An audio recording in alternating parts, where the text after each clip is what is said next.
behind us, right on the side of us. You could kind of see the thing moving through the woods. All I can remember is flipping the light on, and I see this creature, and I knew in my heart, I knew in my mind, in the whole night, this isn't a man. And then this thing walks across the road, takes a turn towards us, and then leaps over a guardrail. Went to look forward, and there was a big black face.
Welcome to Squatch-D TV, exploring the Bigfoot mystery each week with your hosts, veteran researcher, author, and TV personality, the Squatch Detective, Steve Kulls, and from the Bigfoot Research Project of Kentucky, Chris Bennett.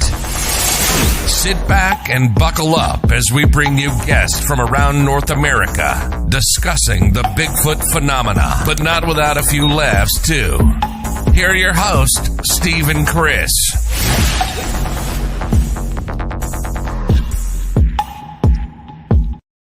Hey, good evening, cyberspace. Welcome to Squatch-D TV for today's date, June 12th, 2022. I'm your host, your guide, the Squatch Detective, Steve Kulls, along with my co-host. Yes, that guy downstairs, right there. What's up, Chris? Steve, good to see you, man. I tell you, I have really been enjoying this warm weather.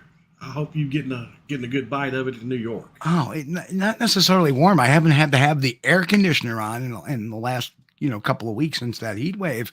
But the temperature has just been, I mean, we had a couple of cold nights, but I didn't bother turning the heat on either. So I was like, I don't care. It's a little chilly in here. Who cares? Well, that's the thing. Usually this time of year, you're in between the having to run the heat and usually having to run the air conditioner. So it's cheaper electricity. I love that. This last Thursday, Friday, Saturday, you could walk around and it wasn't hot. It wasn't cold. There was no humidity. It was just perfect. And it was a day there was a breeze, and the breeze felt really refreshing. It was awesome. Yeah.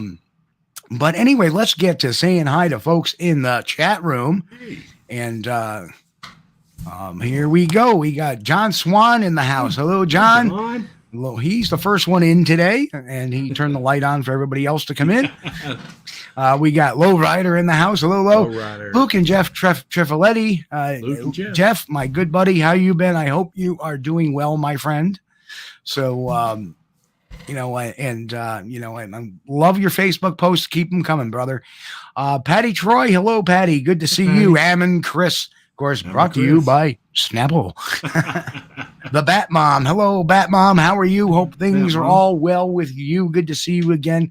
Bigfoot and more. Happy Sunday to you, sir.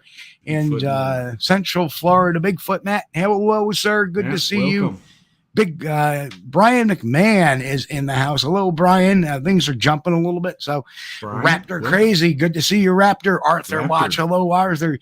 Tim Halloran in that book, The Bigfoot Influencers, which will be coming out real soon, too.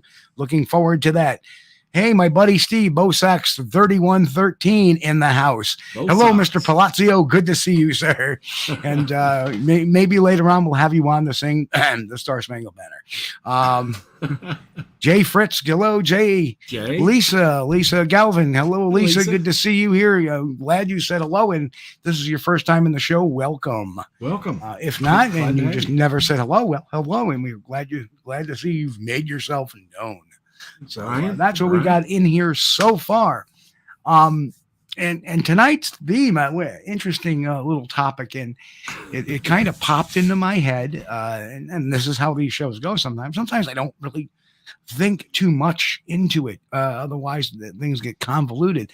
So I'm sitting there, all right, I'll come up with an idea. And then, yesterday, usually when I'm at work on Saturday, that's the day my coconut's rolling around. If I don't have a guest, the coconuts rolling around.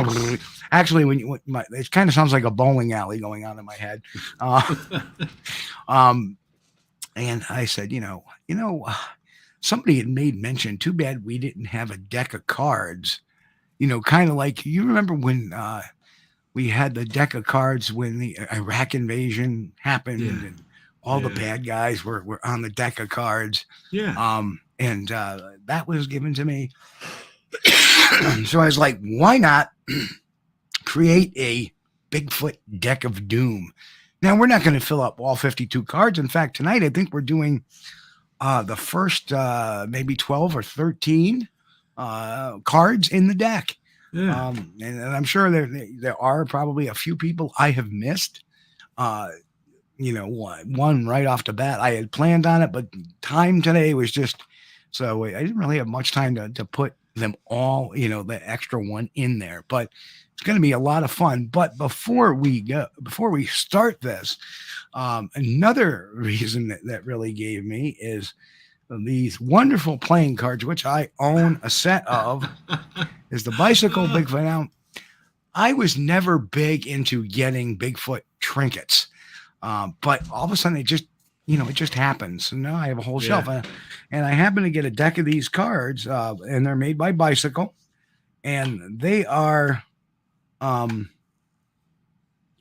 really a really cool deck of cards. If you haven't seen them, now some of them may be zapped out by the green screen. Background's messing with some of them. But it's really, I love some of the little sayings they've got printed on the. They have a lot of cutesy little sayings, and every once in a while, little jokes. How does a Yeti get to work? By icicle instead of bicycle. But all their cards have different regional names. Are really well done. Like the Momo and of course I just pulled out this one, the Skunk Ape. And they all have a different depiction on it. They have the traditional Bigfoot. So it's really the Medi Howler. There's some that are local names that you don't hear too much about sometimes. So it's really a well-researched deck of cards. And of course, it's got the bicycle quality on there. And if you choose to want a deck, I believe they're $9.99 for the deck of cards on that link below, which also helps our Amazon affiliate page. So if anybody's interested, there you go. But today we're going to play with a different deck. Everybody should have a deck of cards in the drawer at the house, especially for lockdowns and all this other stuff. Those things become worth their weight in gold. And also sneaking in is My Eyes and Mick. Hello, Mick. Hey, Mick. Hey, My Eyes. And he's like, happy Coconut Sunday, folks. In fact, I don't know where he got the palm tree and the coconut, but I tell you what, he's got a couple of coconuts in the tree. So, but anyway, what an idea. So, and this spans a little bit of a generational gap. So it's a little bit of an education process. You're going to see a lot of familiar faces, even some that we spoke about in the last couple of weeks, but we have a little extra and a little extra on some follow-ups about these cats. No pun intended there. As you know, as Chris has already seen the deck, prior to the show. And, so it could be. So the first one we'll talk about tonight is, drum roll, if it decides to work. Come on. Okay, we're going to play this game again. Of course, the first card is the Queen of Spades. Ivan Marks. Need we say more? Ivan. Oh, yeah. Now Ivan has not been a really big impact, but it's more of a historical reference point as one of the more infamous hoaxers of the 70s. Was a reputedly respectable researcher during the 60s. Went out with Renee DeHinden, knew all the names, the Peter Burns, the Roger Pattersons, knew them all. And then it was in, and it was actually Ivan that was responsible for the finding of the Bosberg Cripplefoot track. If you read Renee DeHinden's book, he was with Ivan Marks, who stopped at this fence line. And this is what always makes me kind of be a little dubious of the Bosberg. Em and Chris says, must not be many female hoaxers. Well, we did not really be gender specific with whether it's the queens, the kings, or they're kind of ranked in importance right now. So take that for what you will. So the queens are one rank, the kings are another rank, and the aces, of course, are the banes of the Bigfoot community. Ivan had that one movie. What was it? The Legend of Bigfoot? He had a couple of them, actually. There was another one, Bigfoot, I think, Alive and Well and Seven, whatever. There was a sequel to that. I think there was 2 or 3 movies, and they were produced by Tom Biscardi's movie company, New Horizons, or whatever the hell they called it. Productions or whatever. Well, in the early 70s, Bigfoot movies were people making some good coin out of those. That was popular. Yeah, and of course, he had the male Bigfoot, which supposedly depicted the Bosberg Cripplefoot, I think, because it was walking, with a limp, and we was trying to say that was the Bosberg. Well, I mean, we did a show on that. This is probably several years back now, when we were talking about the Bosberg tracks, and you had found some photographs of the track prior to them casting it. Yep. Do you remember that show we did? I sure did. That was way back when. And what the track looked like in the snow was a whole lot different than what they got casted. And my buddy Steve goes, "Is there a porcupine in this deck?" Spoilers. Now, Mick says he blames Biscardi or Ivan Marks for Biscardi. No, I really blame Biscardi for Biscardi. Mick's got a good point there, The father of the term of Ivan Marks syndrome. Yep, absolutely. Thomas Steenberg uses that term all the time. And Brian says Ivan's a good start. I believe Tom Biscardi has referred to Ivan Marks as his mentor. Sure does. But who knows at this point if it really, Tom Biscardi says a lot of things that. Yes, that's true. Now, folks, if you wonder why we blank our cameras out once in a while, it's because we like to take a puff or two on our tobacco products, and we just don't want to get in trouble from the YouTube powers to be that we're promoting that particular habit. So that's why Chris and I will blink out once in a while with our cameras. So our apologies for that. I'm pretty sure that if we start, because all of a sudden we got a demonetization on one of the videos, and that was one of the reasons cited, that we're promoting smoking because we're smoking on a podcast. How silly is that? But it is what it is, I suppose. Well, if I blink my camera out, it's because that I don't have any pants on, and I have to get up and go out of the room. So people don't want to see that. That's all. That whole comment was below the waist, Chris. It was really terrible. So that is our number one entry. Of course, Ivan Marks tried to, hoax Peter Byrne into giving him $25,000 for probably the footage you're seeing in his movies. Yeah. And if you're new to Bigfooting and stuff, check out some of Ivan Marks' stuff. You might find some videos on YouTube that have some of the videos that he collected. Sure, and not only that, but you will find that the documentary is very well available on YouTube and stuff like that for free. So check it out. It's a little, and of course, Ivan Marks and the scientists that refute my, he gets all angry at science. Of course, same thing with, and that, that we say that Biscardi he was Biscardi's mentor, and we look at that, and we kind of see that in a bit, the way Biscardi always talks about other what do they know? They don't know nothing, that kind of stuff. Okay, Tom, whatever, just remember, one pour and another pour. So that is the Queen of Spades. Let's do the Queen of Hearts. And I apologize if this, sometimes it'll load up automatically. Sometimes it does not want to. Queen of Hearts, the Bigfoot Tooth Hoax.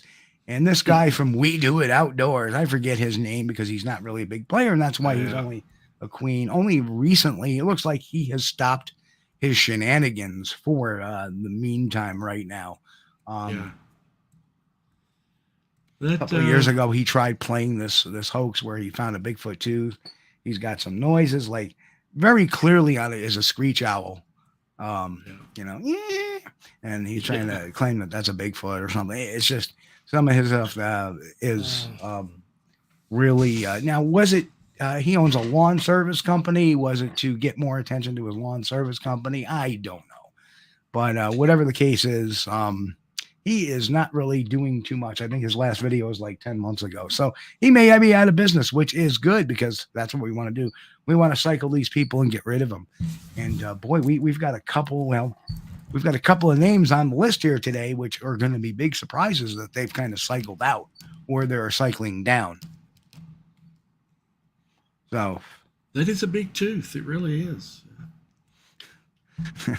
Mick says if Hendon were live today, he could swear for 2 weeks straight without repeating himself, just talking about marks. Bigfoot and more. The Tooth Hoax. Let's see. That came out. Was it last year or the year before? Whatever. It was. I think it was in the wintertime because obviously there was snow in the background of the picture. So I think it was like the winter of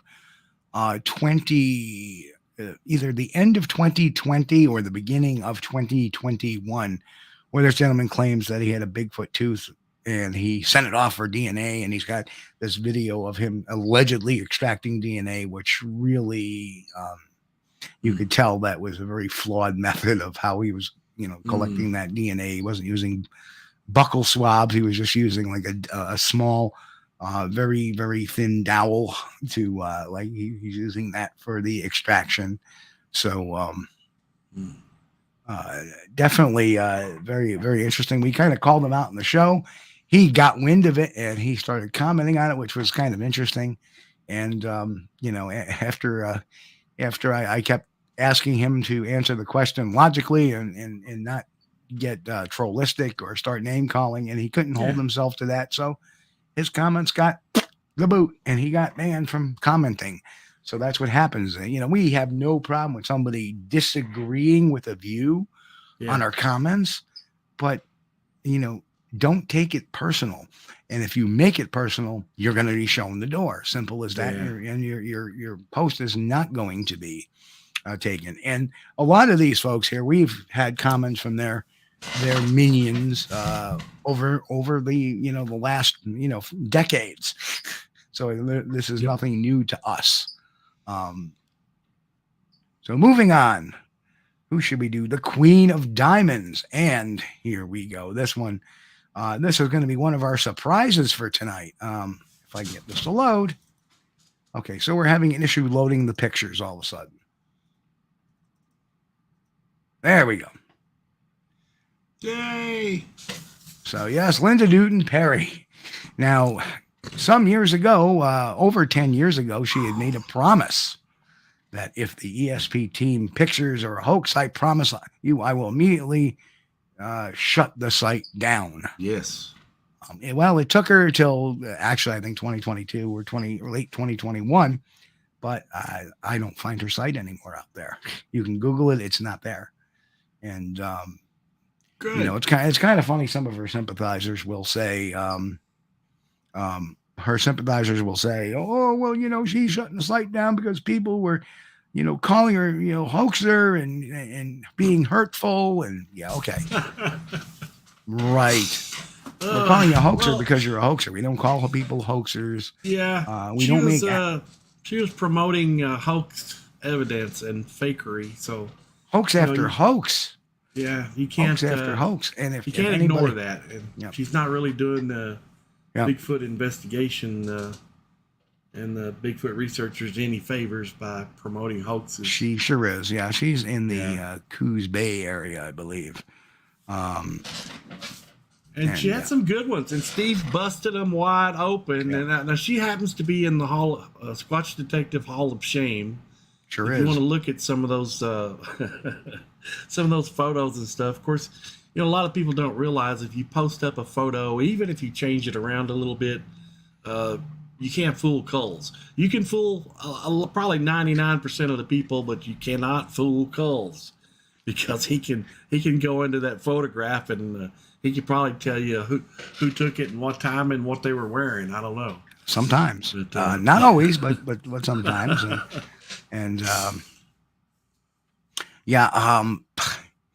I mean, there's so many hoaxes to count. I mean, the 3 or 4 hoaxes with Dale Saxton, the ESP team hoaxes, the trail cam, you know, the big Clyde picture hoax.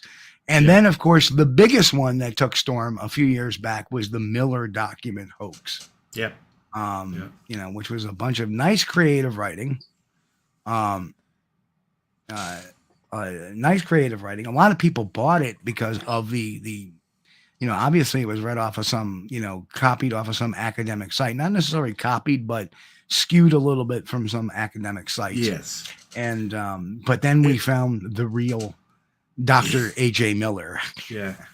And that's what really crushed it. A.J. Miller was never a medical doctor. He wasn't even a doctor.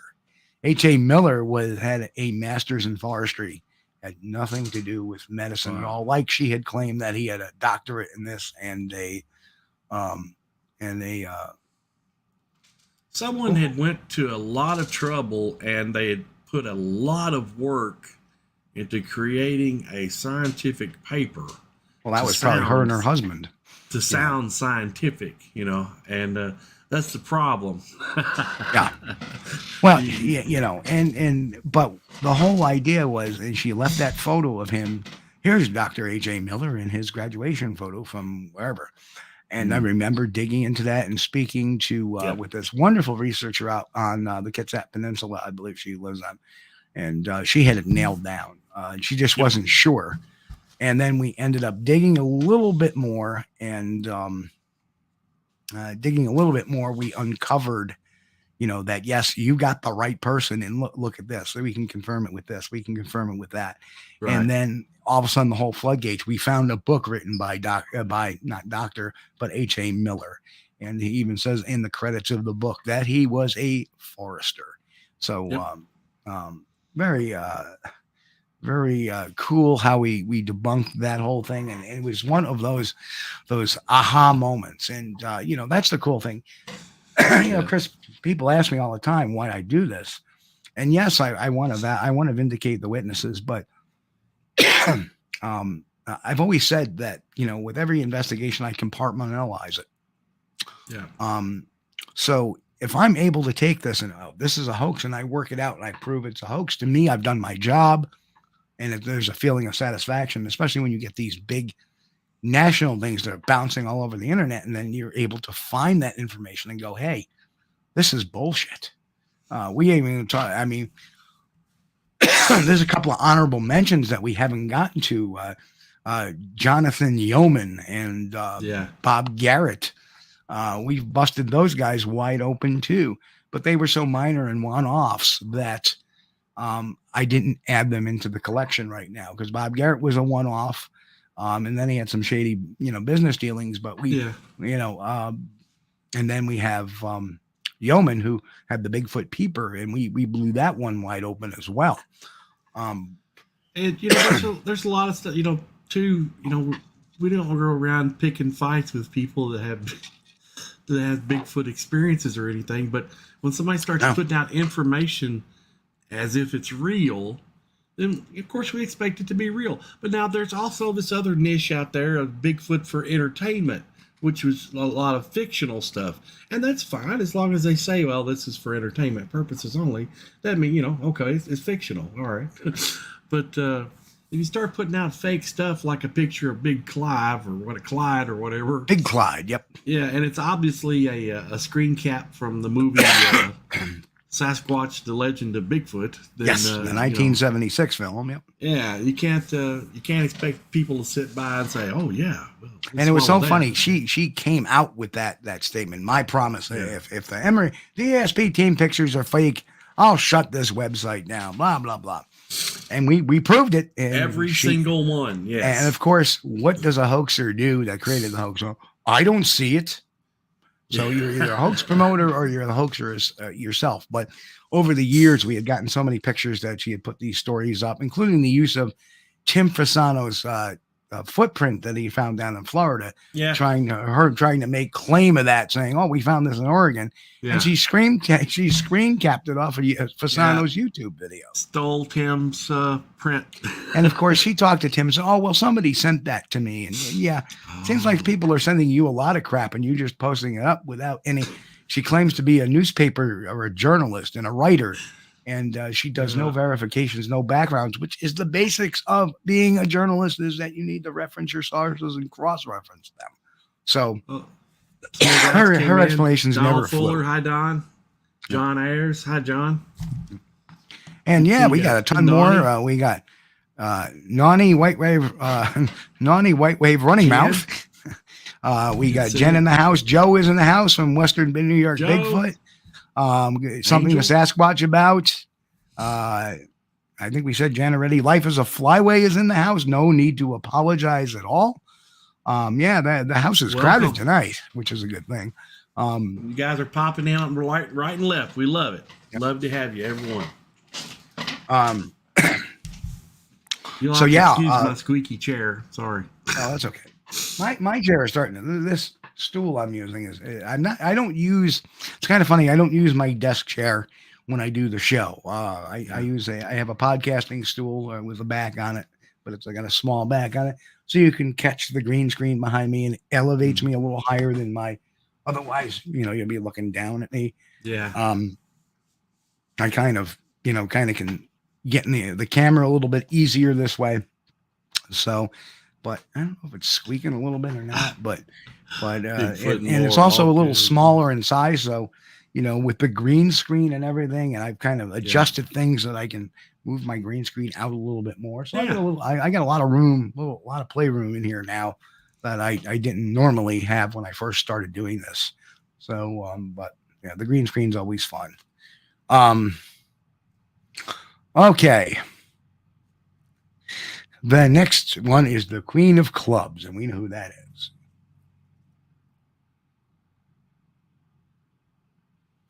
Yes, Richter Riolo. Richter Riolo, okay. And that's for saying all Bigfooters are hoaxers. I mean, here's a guy that calls me a fraud because I disagree with him on something. Saying Bigfoot doesn't exist despite trying years to pander on the topic. Think about it. Here's a guy that, for years has been saying Bigfoot doesn't exist, but yet he's pandering to the Bigfoot crowd, showing up at Bigfoot events, which for the most part now he is persona non grata. For years I was on the good side of this guy. We talked quite often.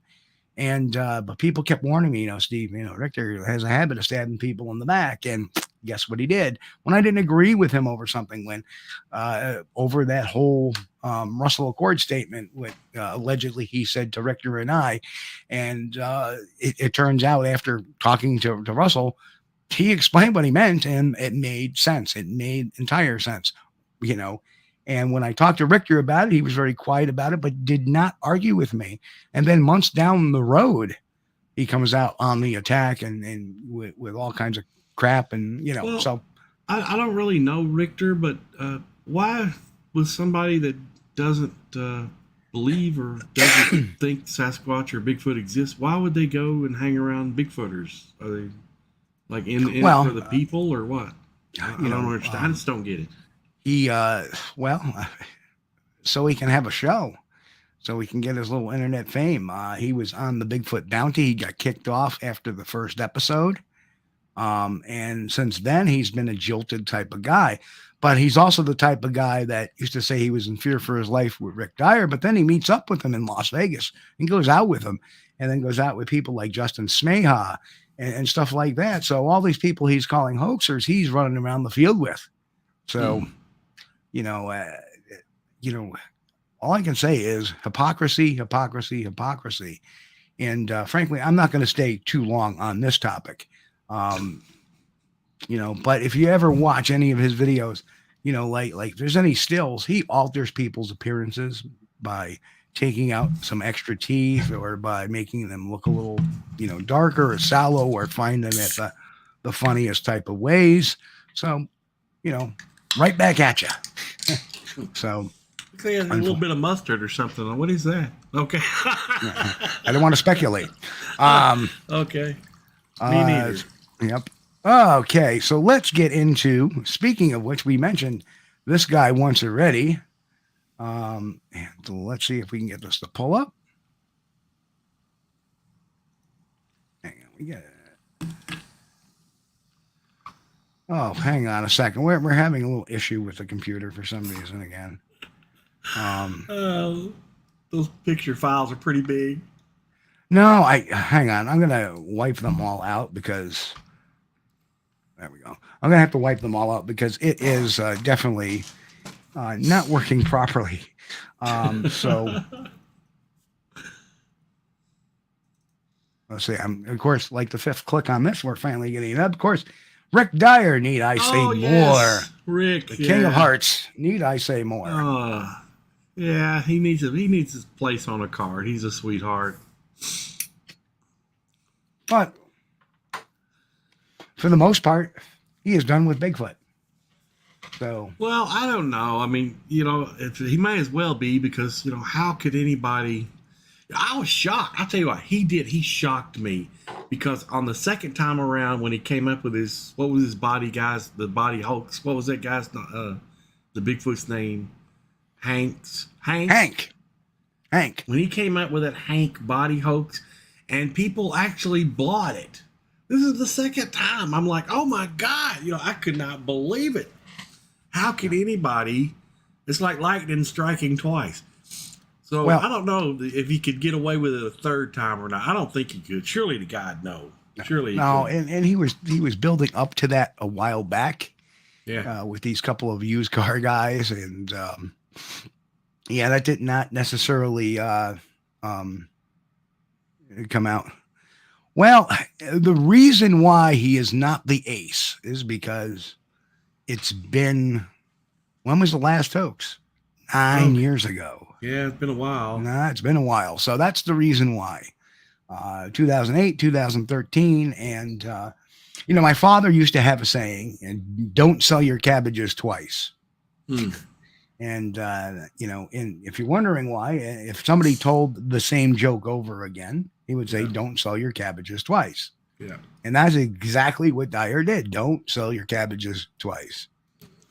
And as Joe just said, had some buyers though. So, yeah. Long live Rick Dyer, just not somewhere near me. Yeah.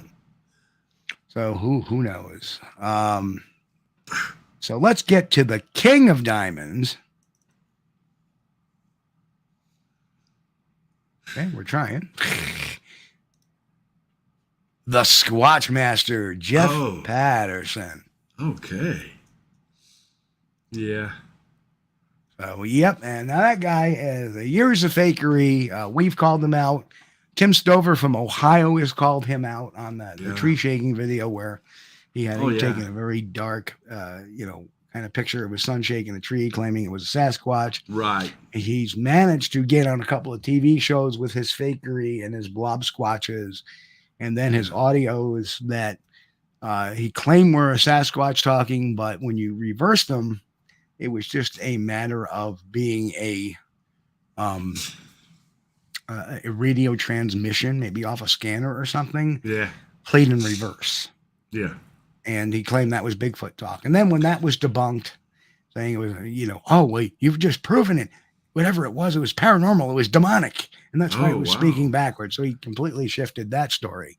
So, this guy is somebody that's, not trustworthy. And obviously has gotten some, he's made it to these different shows. So, well, with Tim Stover did that investigation of the tree shaking. I watched that video that Tim did. It was first rate work. He found the exact tree. Yes, where Patterson filmed. And all around that tree were like boot tracks, tennis shoe tracks. Yep. Not one single Bigfoot track. Yeah, Bigfoot track. Nope. No. Pretty good.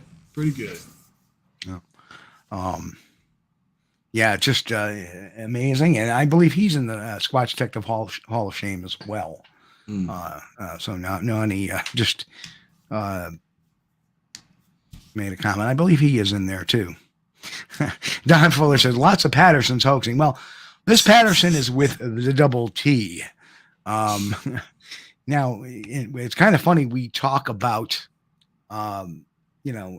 this guy hoaxing, and where he really jumped the shark is, remember he had the videos of the dead baby Bigfoot, and it was this, whatever it was like so fake. Remember that? Man, I don't know. It's been so long, and I haven't looked at it. You'll spend 2 minutes looking at any of his videos before you change the channel to something else, because it's that ridiculous. And I've got to where anymore, after years of watching a bunch of crap, I just don't. As soon as it strikes me, it's like, oh my God, this is terrible. This is hoax. This is stupidity. It's insulting. So I just can't stand to watch it anymore. I've got to go somewhere else, watch something else. Yeah. Girly Bigfooter says, don't mix the Pattersons. Well, now we come to the king of clubs.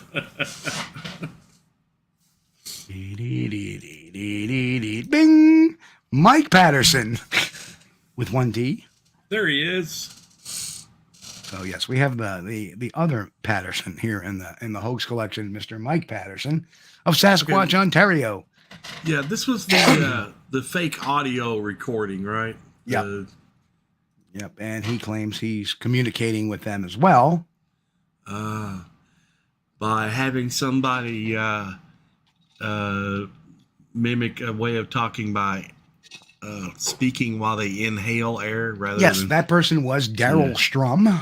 Yeah, okay. Yeah. And they had a fight a few years back, and Strum came out and said it all, and actually provided an audio saying, I am not real. Yeah, I am not real.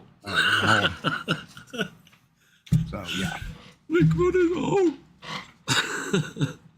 Now, obviously, where are these guys from? Jeff Patterson's the Squatch Master is from, he's from Ohio, Pennsylvania, that area. Yeah. And it's kind of funny because he released a video, said it was in Pennsylvania, and then he released the same video, he said it was in Ohio.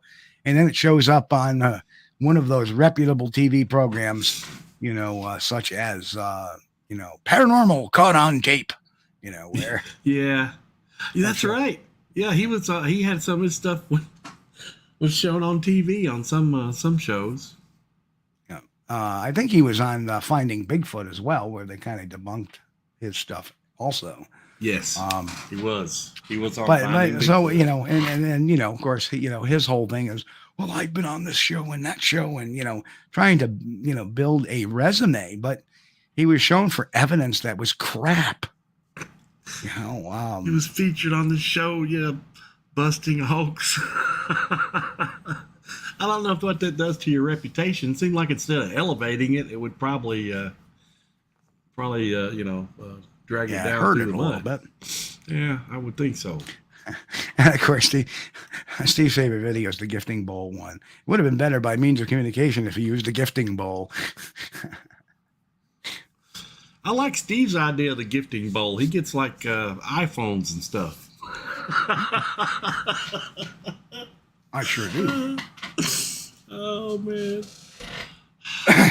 Yeah, but, so this is another one that was insulting to be expected to believe. This was another one. Well, it's all about, it's all about creating a big channel and getting, these clicks and these hits. And, I'm sorry, I earn it the old fashioned way. I earn it, and I earn it honestly. Yeah. Yeah, I mean, I suppose you could make up a big hoax about Bigfoot and get, maybe a viral video or something. But what good has that done anybody? It certainly didn't do any Bigfoot researchers any good. No, and what it does is it one of my tenets on my site is the responsibility to educate, and part of that education is calling out the charlatans, the people who put the junk science out there, the people who hoax.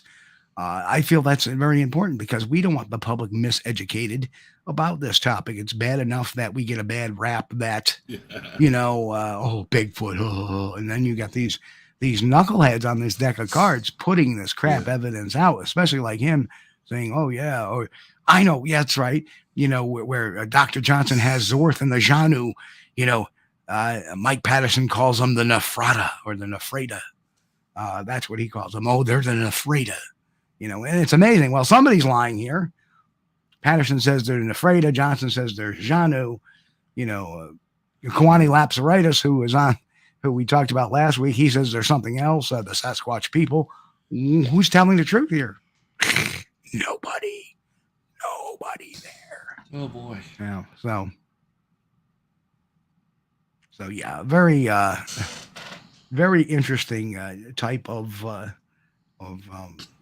and I see that Mike from Tactical Bigfoot Research is in the house. Hello, Michael. Hey, Mike. And we got Nikki from Hairy Man Hoaxes and Hoodwinks. Hey, Nikki. Finally kicking back. Hello, and you've missed the Queens and the Kings. This is the last king of the group, I believe. Did we get all in? Mary. I'm Mary. You sure did. So now when we get to the aces are the folks that are pressing stuff now. They are in the now. Some for a while, and some not so much. Just unreal. And did we say hi to Low Rider tonight? He was one around, and Don Fuller, he's out there. Hello, Don. Yeah. Yeah, I caught Don a while ago. Yeah. Good to see you, bud. So yeah. So this was, and it's kind of funny that I caught a chat once between Mr. Patterson here and one of his minions or followers saying, I don't know who he is. He must be, some aper. He doesn't know nothing. Blah, blah, blah, blah, blah. Really, you don't know who I am? Well, that just shows you how much of a researcher you are. You got to understand, a lot of these hoaxers, such as him, they don't follow the mainstream Bigfooting. They're on their own agenda. They don't do research. Unlike one person that does, but we'll get into that in a bit. And that's what makes him one of the better hoaxers, I think, than most.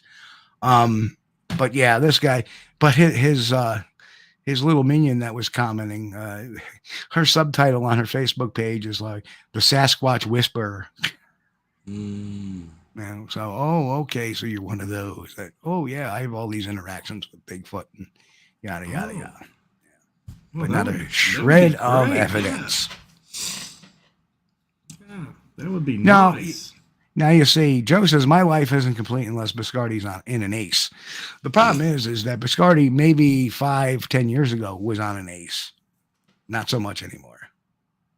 Not so much anymore. His card has gone down in value. So, who is up next? Who is up next? Who do you think? Who should we put up next? Well, how about this one? Boom. That's right. Katuna, a.k.a. Kat Hansen. Cat's out of the bag. Of course, she is still doing... That didn't work. She is doing... I hit the button, but it didn't pop. Katuna, or Cat, here's another one that got kind of broken out. If you look at the pictures between that's there was the whole Bradis hoax, and she had been doing this for a while. And a few years ago, she came on my radar, and there was a couple of pictures. And actually, there was a Twitter user, I forget the handle, who pointed out the second picture that's off to the right there. That all that was basically a baby gorilla, with its hand on a fence rail. And she had just inverted that and colored it a little bit, gave it a little more green darkness. Once again, here we are, a very Linda Newton Perry-esque type of thing. And she's another one that claims that she's had a lot of interactions with Sasquatch and named them. And she put out a video about Sasquatch eyes. And, look at the picture of Bradis here. Bradis is one of the young Bigfoot, yada, yada, yada. It turns out that video was a copy of a gorilla rescue that occurred in Africa. Yep. And the baby gorilla's name was Amani. And they had video of that. And that's what she copied the video caps from. And she altered the eyes slightly to make them look a little bit bigger. But it's the same vegetation, the same face, the same positioning, everything down the road. I love when you did that. You showed how she stretched the leaves and stuff by stretching the picture.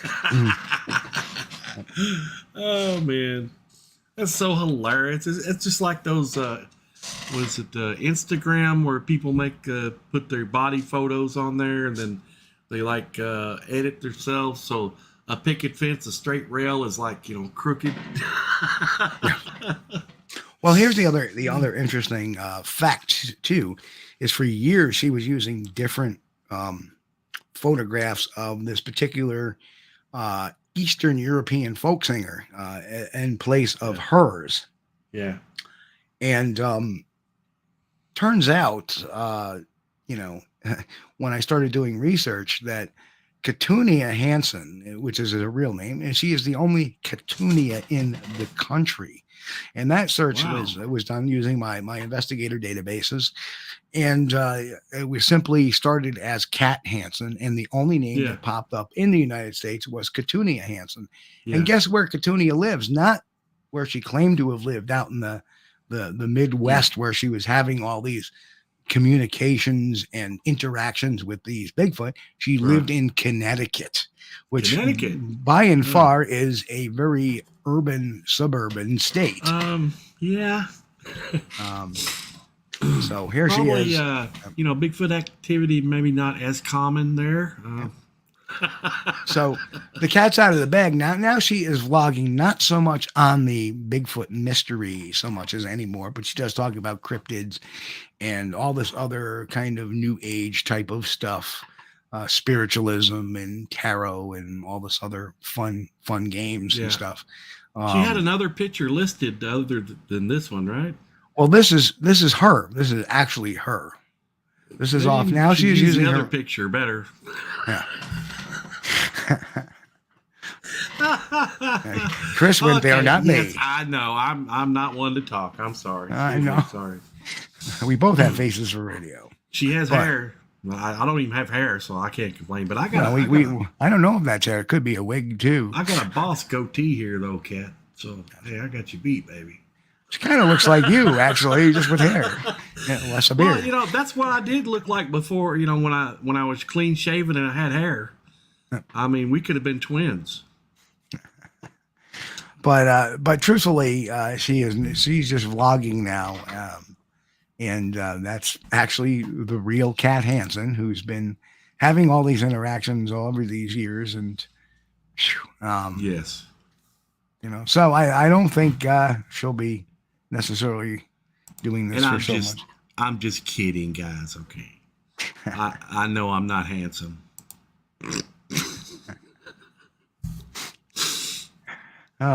Chris. So that is the Ace of Diamonds. And So who should we do next? Let's do the Ace of Hearts. You know, got to give her credit. Those photos were pretty cool.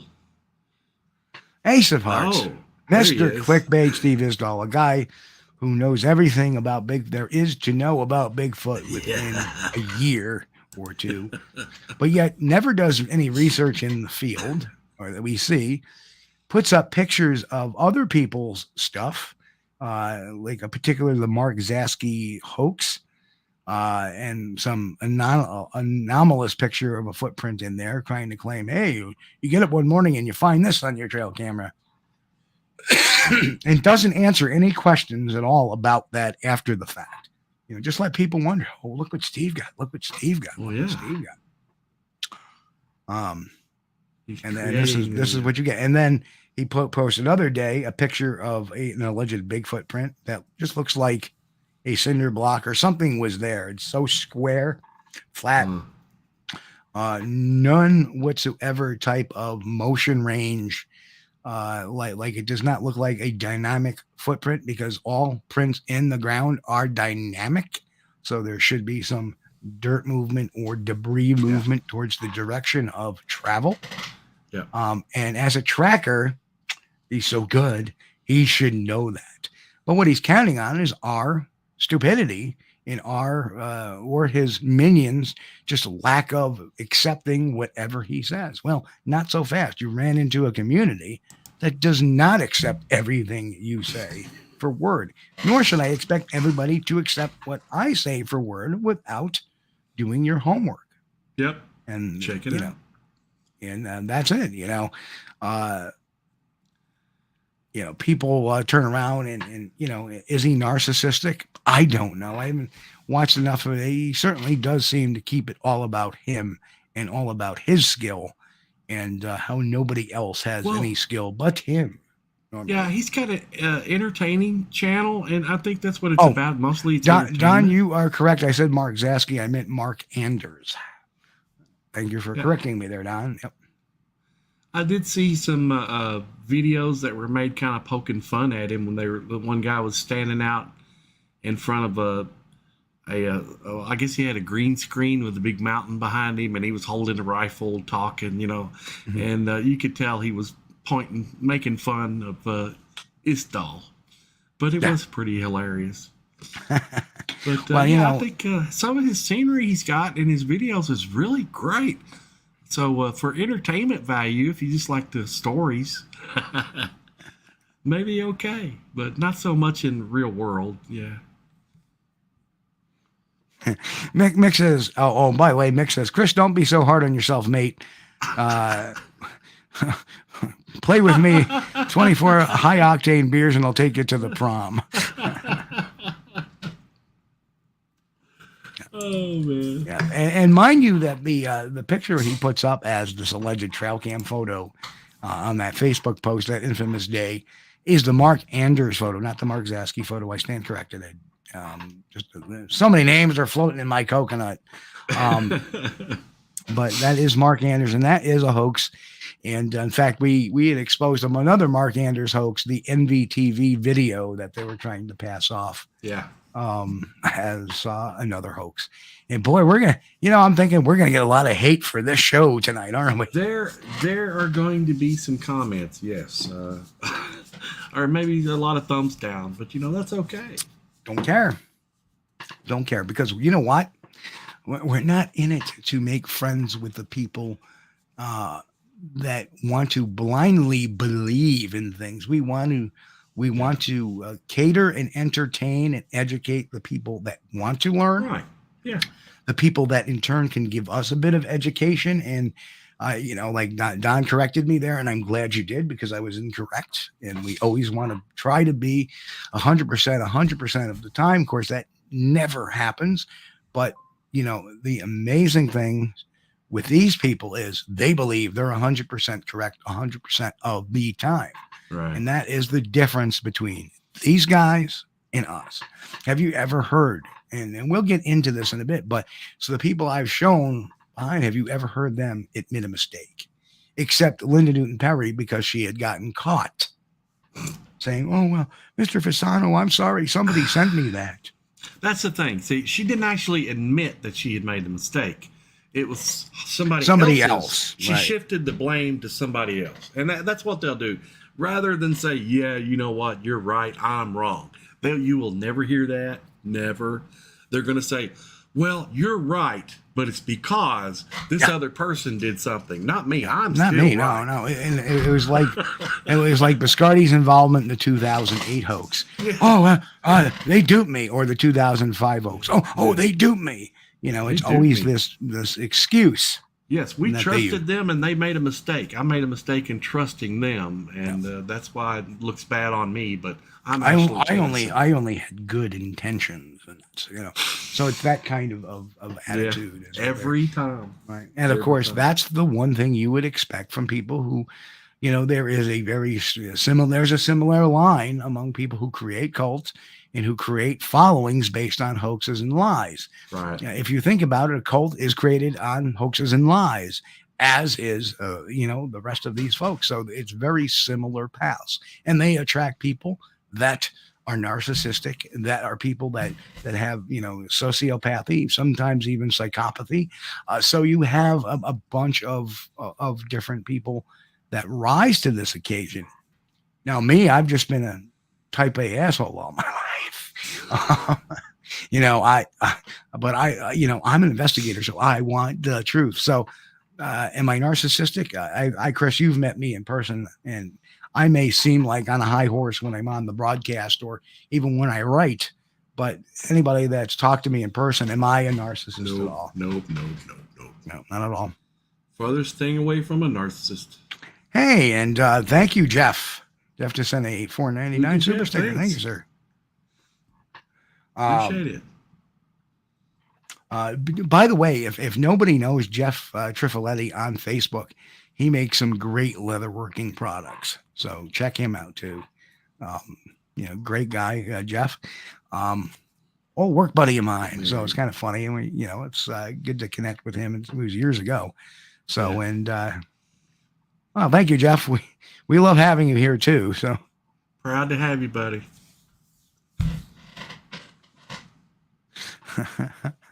I like Lockbeard's That's comment. right. Fringe stuff always brings out the fringe people. Yes, it does. That's in Grasshopper. And hello, Grasshopper. And hello, Norma, too. And Mary. Hello, Mary. Good seeing you. I killed a mosquito and lost you. Okay, you're back. So hang on a second. Okay, there we go. But yeah, this guy, I just don't, and because he has this hunting background, everybody's like so quick to go, because he can show you a picture of him holding up some and he tries to say, well, I know all about hunting, and it just annoys the shit out of me sometimes. I've been doing this since 1998. That's what, Chris, 24 years? Pretty good while. 24 years. Good God, I've been doing this 24 years. And I know about that much. You can add the primate behavior stuff in there, and you should expect some things, but that's just a small fraction of everything there is to know about these creatures, or everything there is to know about ecology, biology, tracking, all that stuff. I know enough to get me by. I know enough, but it's not enough to call me an expert tracker, or even though I can track, it's not enough to call me anything else. What I do know is investigation. What I do know is forensic interviewing. What I do know is evidence collection. That is my field of expertise. So that's, I try to claim nothing that I am not. I'm not a scientist. I am not a squatchologist. I'm none of that. So Squatchologist, Bigfootologist. Yeah, I've seen people call them some of those things too. And I kind of just, if they're not being a dink about it, I kind of just smile and nod. And even a cryptozoologist, that's just a term. I don't know. It's just the terminology silly to me anyway. To me, it's all about who's telling the truth, who's not. So, and that's what I try to bring my audience. It's my right and honored to do that and bring that to you. So moving on, let's take a look at the Ace of Clubs. And the Ace of Clubs goes to Dr. Matt Johnson, of course. Like I said, who is causing the current stuff? Now, we talked a lot about him last week, and we know cultivating Bigfoot. Cultivating, yeah. Cultivating. Very cultivating. The Janu. What more can I say? And the more I watch what goes on, the more of I see. I mean, you want to talk about telegraphing, trying to control people and control people's thoughts. Going up in front of people. You ever see Finding Bigfoot? Well, they're wrong. Wrong how? Wrong, you would expect when they say they're wrong. If somebody is wrong, they're wrong about something particular. What if Bigfoot does not have a tapetum lucidum? Then I'm wrong. But I'm wrong about that topic, not about the entire topic. So for him, there is no difference. They're wrong. These things are Janu, and they have supernatural abilities, and they have a council of 12, and they made me the 13th member of the ambassador.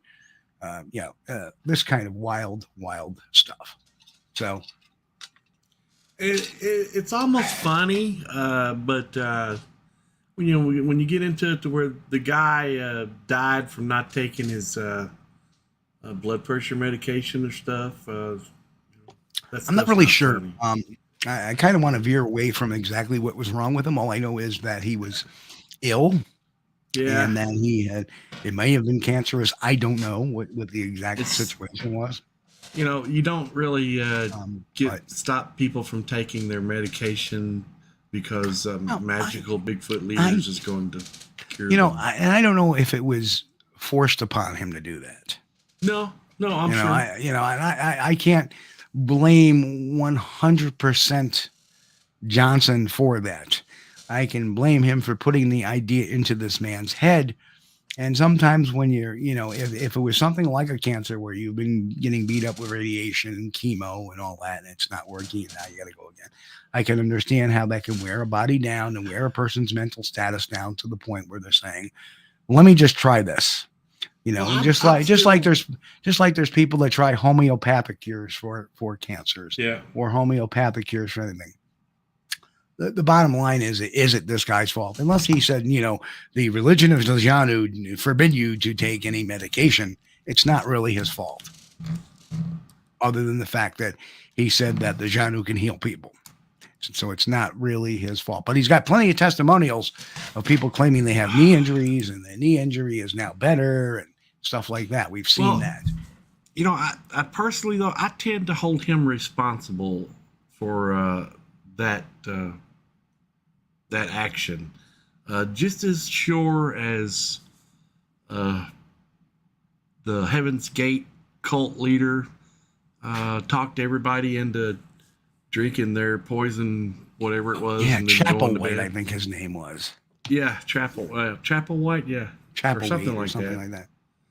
But he's just as responsible as any of those guys, because when you talk somebody into something, and not everybody is the same intellectually. You might have some guys that are extremely gullible for some reason or another, and so you could say, hey man, you don't need to take that medicine because Bigfoot's going to cure you.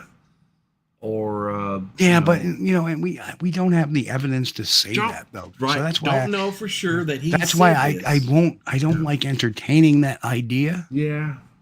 That's right. His name was Applewhite. That's right. Applewhite. Applewhite. Yes, I know it was something close. But, I was close. I said Chapelwhite. So yeah. It becomes dangerous, and when you do something that leads to the danger to the safety of others. But you know what? I kind of look at it too from the fact is, and it's the way I was brought up. I take responsibility for my own actions. Yes. whatever I get because I'm a smoker, that's on me. It's not on the tobacco company. Right. They didn't put these in my hand. And the same thing with Johnson and this guy, that got sick. He didn't tell him outright, at least not that I know, that the Bigfoot will cure him, or even the fact that, he can't take traditional treatment and that he must go to the Janu. No, there's no evidence of that. This could be something clearly that the guy just believed what he wanted to believe. And because he, metaphorically drank the Kool-Aid, he went ahead and did that. So is that necessarily, Johnson's fault? Well, it is for creating that whole background and having that healing process. But the ultimate responsibility comes to the person responsibility for making calls on their life. That's kind of the, how should I say it, the catch-22 of a cult is that, those people are in there willingly. It's not like, they were forced to join the cult or forced to, Yeah, but Steve, still the leaders that are preaching the dogma or whatever it is are, to me, I think they're responsible. And I'm always going to view it that way. Now, yourself, you have worked previously with the developmentally disabled. Yes. And you know how they have those guys and gals have beautiful hearts. They're extremely trusting, and maybe somebody could talk someone into doing something that they weren't exactly. Very true, but I think some of them couldn't be talked into certain things as well. Yeah. So I think it all comes down to the person. They can be talked into it. Well, whose fault is that? It's the person. If I'm sitting there and somebody comes in here and says they want to pave my driveway, I just need, $500 down. We'll be here tomorrow. And they just show up at my door. Yes, bad on the criminal. They shouldn't be doing that. And who do they prey on? They prey on people that are a little slower of judgment, like the elderly. But if I give them $500, yes, they're criminally responsible because they're a criminal. Yeah. But hey, I got to take some responsibility. I'm not saying that they're, how should I say, in this particular scenario, they're being committed a crime on, not a belief. Right. So it's a little different. So even in that case scenario, the bottom line is I gave them the money to do this, and they did not follow through. Is it a crime or is it a tort, which is a civil court offense? And that could be, that, you give this shyster roofer money to do your roof and they do a shitty job on it when you took a chance on them and didn't bother looking at the Google reviews or whatever reviews, Angie's List or whatever. Hey, that part of, yes, I'm going to sue them to fix the job or get my money back so I can have the job properly done. But I do have some of that blame on my own shoulders in the first place. And I have to pay those consequences by going through all these steps because guess what? I'm the one who didn't do my due diligence in hiring this contractor. So, it's something we've lost in this, a part of our culture is taking responsibility for the things we do. There would be a lot less people getting involved with cults and believing this crap if they just took responsibility for themselves. Our audience, I'm sure, takes full responsibility for their own actions and what they do. That's never been a problem with our audiences. So I really think I'm preaching to the choir here. And but see, we're lucky. Well, we got some of the sharpest audience members of any show. Yeah. So we're lucky. We got questions too. So let's hit this. First one is a comment from Mixing. Ever notice how Dr. Matt Zorth Dr. Matt always breaks down in tearless crocodile tears when he recounts his first encounter, then doesn't look or sound like someone who's traumatized 10 seconds later? Yes, absolutely. I saw that in a speech he made to about, it's hard to tell how many people were there. It wasn't a very full room, I'll tell you that much. You could see about 6 or 7 people in the room. They called it Bigfoot 101. Yeah. And he called his 3 classics like the bachelor's degree, the master's degree, and the doctorate. Oh my God. Now, you can't make this stuff up. And I wonder if at the end of that, he actually gives them certificates.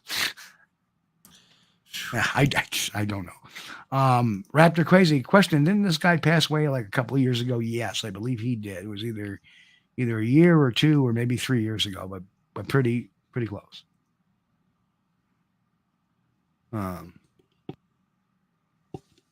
Yeah, it is raining out here, and I think the rain is being caught on my mic a little bit. So I just noticed that. It's pouring rain out here, actually. Okay, here's a question. Do you think the woo or really fringe, almost supernatural attitudes given to cryptids might be due to lack of critical thinking or teaching of philosophy and education? Nothing like an easy question. Thanks.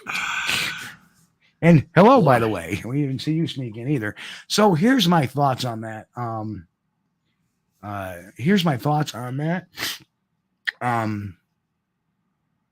don't think it's because of some people it may be a lack of critical thinking. Some people, but I'm talking about the people who believe without having an experience. If people have an experience and they encounter something supernatural, I bet you that somewhere in that mix, there is a scientific explanation to explain just about everything that we perceive as supernatural, whether it be PTSD, whether it be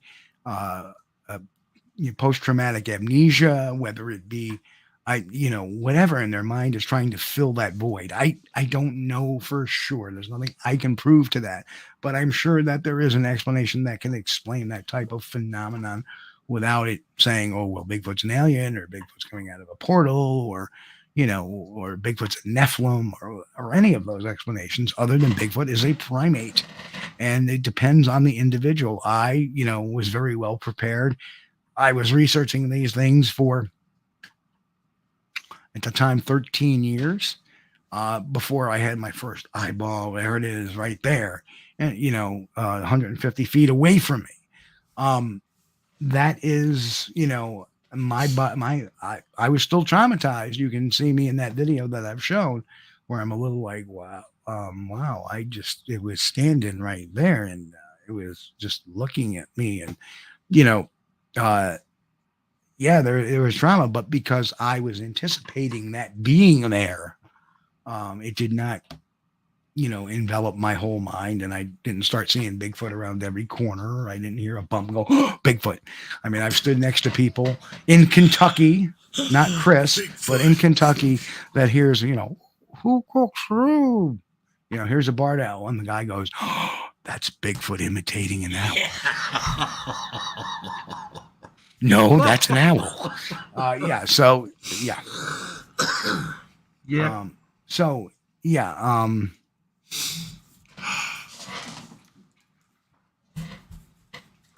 And and Mick says that I'm with Chris on this. People when they pray are mentally ill or weak, they're violating.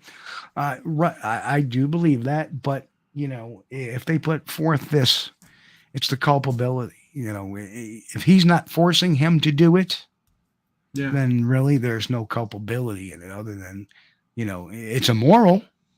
It's immoral, no lie, but it's not criminal. And I want to make that clear. That's why it's so tough to sometimes have these cult members arrested. That's why it's so difficult. People who claim, they're being held against their will, and then they talk to them, oh, I want to be here. And because they're totally brainwashed, then that's on them. I mean, why do you think they have problems with, there's been a lot of allegations made into Scientology, and they haven't been able to arrest anybody for keeping people against their wills, because every time they talk to them, they get into it on their own volition, and then they have a trouble getting out. So, it's, one of those catch-22s. Hey boy.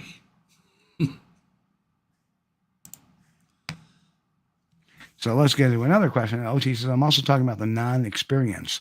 I just believe that the lack of critical thinking comes to people who are just, going through Facebook, and then all of a sudden they find this guy and they say, oh, or this gal that's saying, hey, this and that and this and that and this and that. And they're like, oh, wow, this is, I'm the kind of guy that'll sit there and watch a reality show and start breaking it down in my head. And, having the experience of doing film and documentaries and shooting a few sizzle reels for reality shows. I know how they think. I know what they do. So it kind of gives me a little foot up on it a bit, or whatever, a leg up on it a bit. So,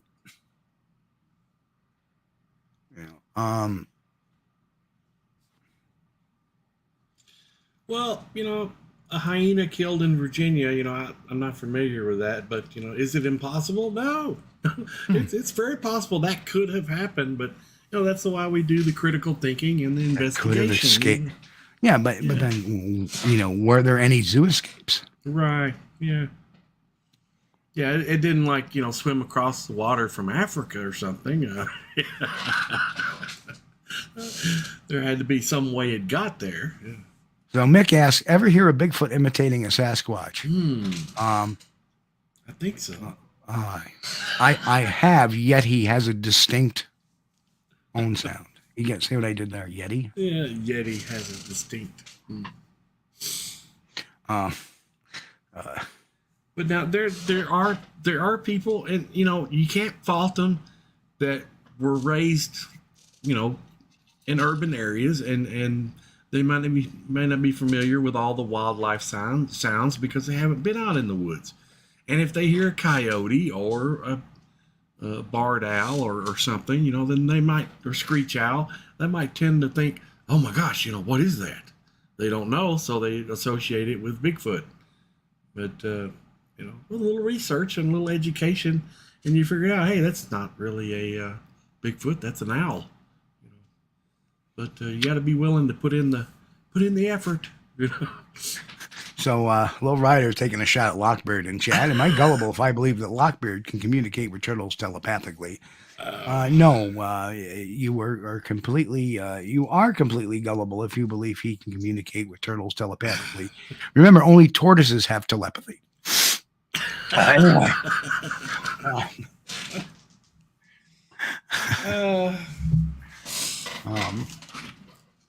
That's so funny. It's just oh man. No, Matt Johnson is not dead. We're talking about actually one of the members in his group that had passed away a couple of years ago that, was making comments prior to his death that the Janu were going to heal him. That much was certain. Oh no, Grasshopper. No, he's still alive. Yeah. Oh yeah. Yeah, very much so. We don't want to start that rumor. No. And you know what? Again, I don't wish anything ill on any of these people. That's not what I'm about. There's nothing personal here. Except maybe that Queen of Clubs. That's a little personal, but yeah, we don't want to start any rumors. It's be like Abe Vigoda. They said he died so many times, and it was hilarious because I used to watch Conan, and then he rolls across the stage and Conan after the latest rumor that Abe Vigoda had died. I didn't know Abe Vigoda was on Conan the Barbarian. Oh yes. He'd been on everything, man. I said Conan the Barbarian. Oh no. Not Conan O'Brien.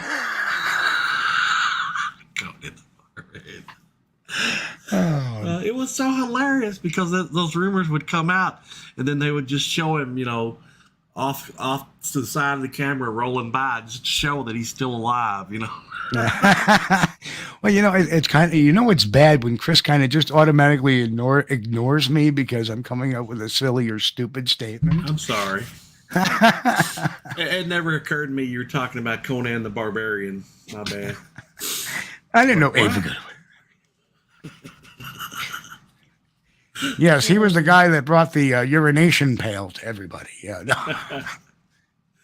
It was so bad. I don't know why they do that, but it was like every couple of months somebody would start a rumor Abe Vigoda has died, and then he would show up somewhere. And, no, I'm still here. This last time when he really did die, I was halfway expecting it to be another rumor. Yeah, it happens that way sometimes. That and geez, still not over Ray Liotta dying. That was pretty surprising. Yeah, that's shocker. Yeah.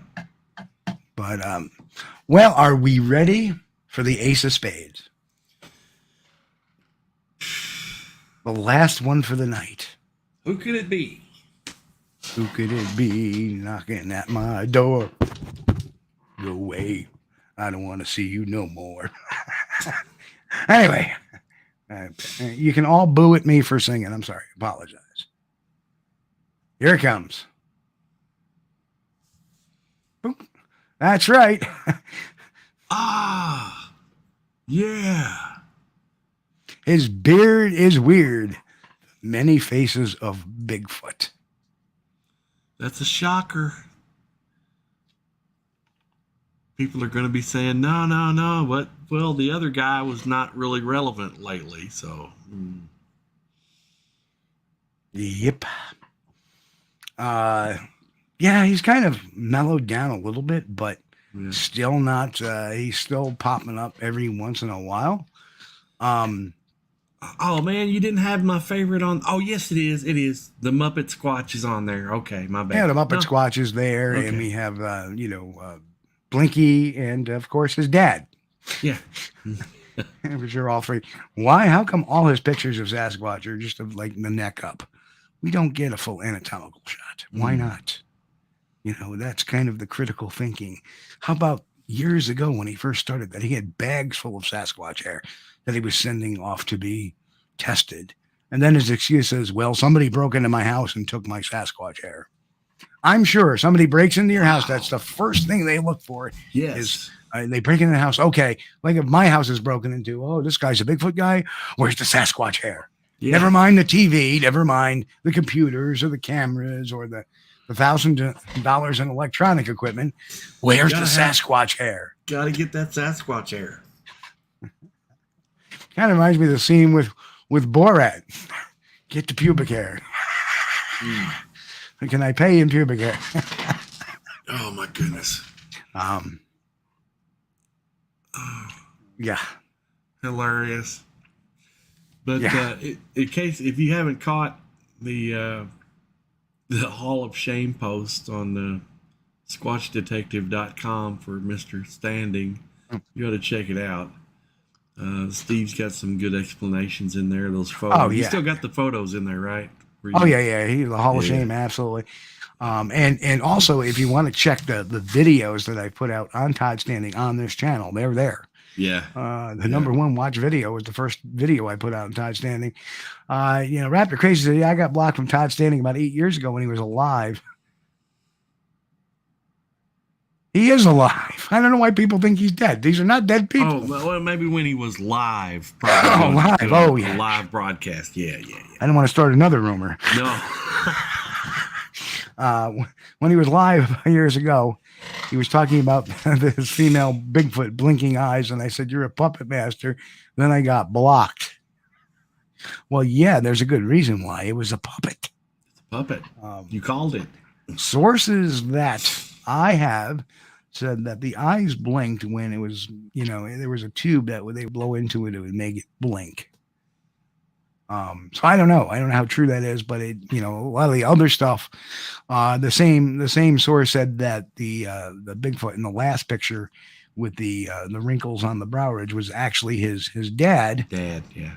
Just painted up, and that's why you don't see anything below the nostrils, or not. You don't even see the nostrils. Why not? Because it would show too much of the nose that is too much like his dad. Of course, if you look at that paint very closely, there are some moles under that paint, and those moles happen to match up with a picture of his father. Yeah, it looks a little light up there at the forehead too. Looks like they missed. Yeah. You don't have the full picture there. Yeah. But yeah, this Bigfoot has a receding hairline or widow's peaks, as does his dad. So I have to. What the heck is going on here? National Weather Service. Okay, I'm gonna turn this All down. right. We got a tornado warning there, Steve. Flood warning. Flood warning. But I'm on high ground, so I don't worry about it too much. Okay. And I don't have a basement, so I don't worry too much. Well, you never know. I do have a very small crawl space basement type of basement underneath that. That's why it's always a good idea to tune in to us on Sunday nights, because sometimes we get things like meteors entering the atmosphere and sonic booms. Yeah, we've actually had that happen on the show. That happened here. Yeah, that happened. Let me make something clear. There's a lot of talk about, you listen to Dr. Dr. Meldrum talk about Todd Stanley. He's very kind of neutral about the whole thing. It definitely does not prop him up. From what I understand, Bindernagel walked out on him. But, of course, Todd will take advantage of everything that with Bindernagel, it said something about, I believe he has, pictures of or something. But it was said in such a way that or illustrations that, it was said in such a way that it wasn't a real item, but it could represent something that's real. And he was talking about Blinky.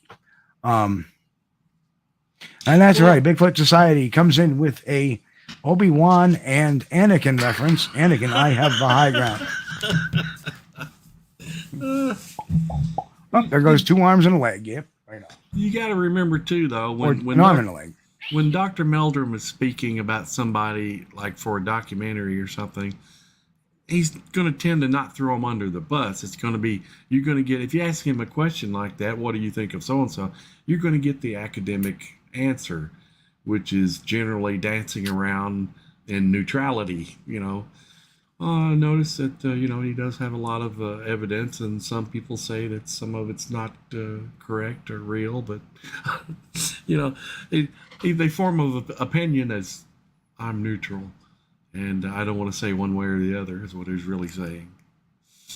Yeah, and, according to chat, and I don't want to necessarily put that comment up because of the way it was worded, but Low Rider said Survivor Man realized that Todd was, not necessarily who he said he was.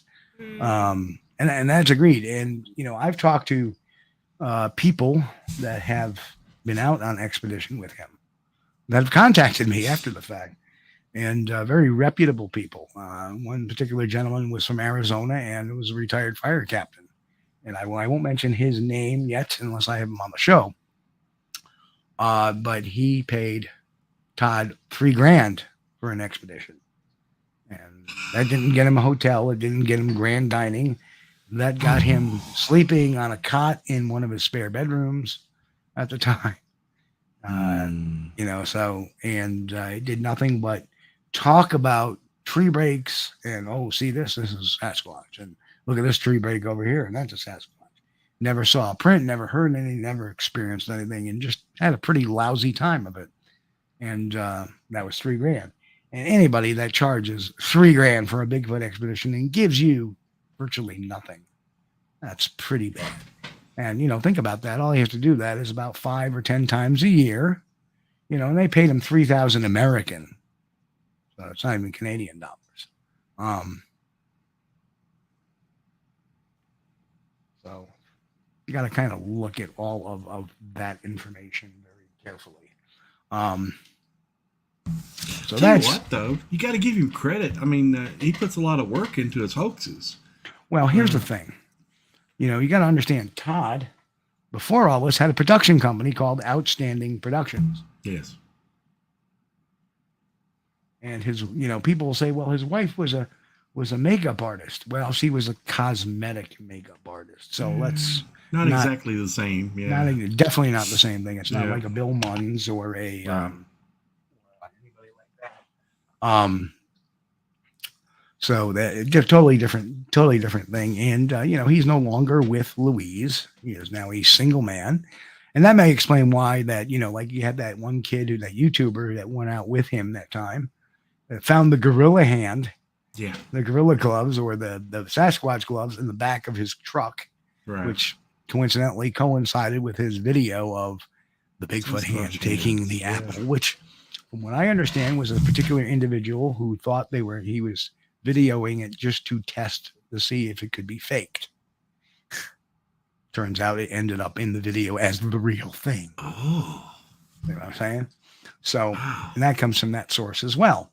So all these little tidbits of knowledge, come out, you know, and then he said, oh, well, it was a practical joke from my brother-in-law. Then why would you keep them in your truck?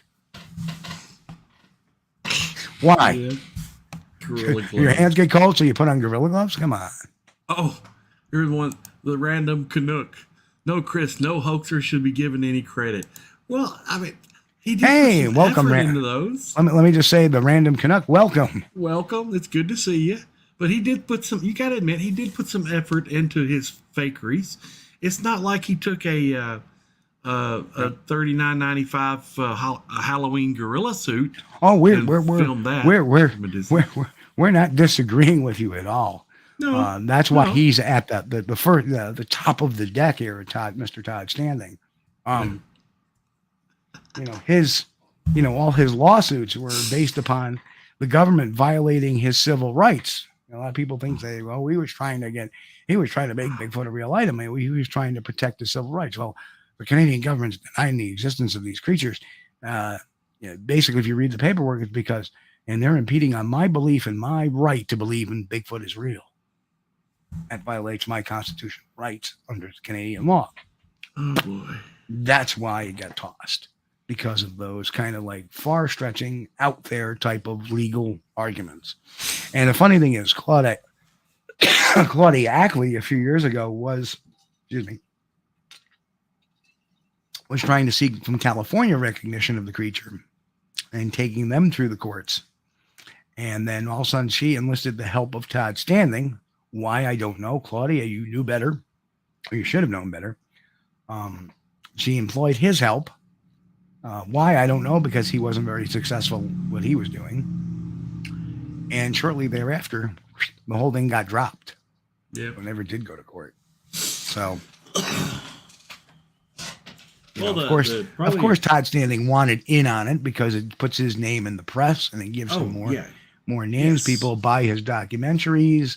People will, people will want to go on expedition with him. So even if he catches 2 or 3 suckers over a half year's time, and I don't mean that ill for people who believed in him and did it. I understand that, but that's his line of thing. I can get a couple of suckers to come here and give me $3,000, $3,500 each time. Hey, I don't have to work for the next few months, especially when I'm living at mom's house. Which kind of funny is that people forget when he first came out. The website is sylvanic.com. Yeah. SYLVANIC, which by definition is a Latin-based term. And according to him, the first Americans or the First Nation people only knew about this area called Sylvanic. And how would they know? It's not even a Native American or first, I just had it too. The First Nation people. The First Nation people don't even call it that. Yeah. Sylvanic is a Latin-based name, and coincidentally, his mom's name is Sylvia. So is that where he kind of derived that from? And the whole site. What about those 3 missing campers that went into Sylvanic?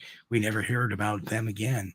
And that 2nd grade police sketch that he had, it looked like it was written by a 2nd grader on his website. And then he makes the claim, and there was the infamous Sylvanic video number 1, which was this woman walking, and all you see is a camera, and you see these very bad tracks in the snow, and you hear her go, what is it that we have here? Yeah.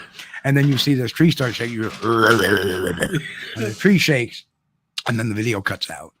Come on, it was so fake. And then at the same time, there was another user that was on the Bigfoot forums that found an Edmonton paper that had Todd's phone number on it, looking for actors and actresses.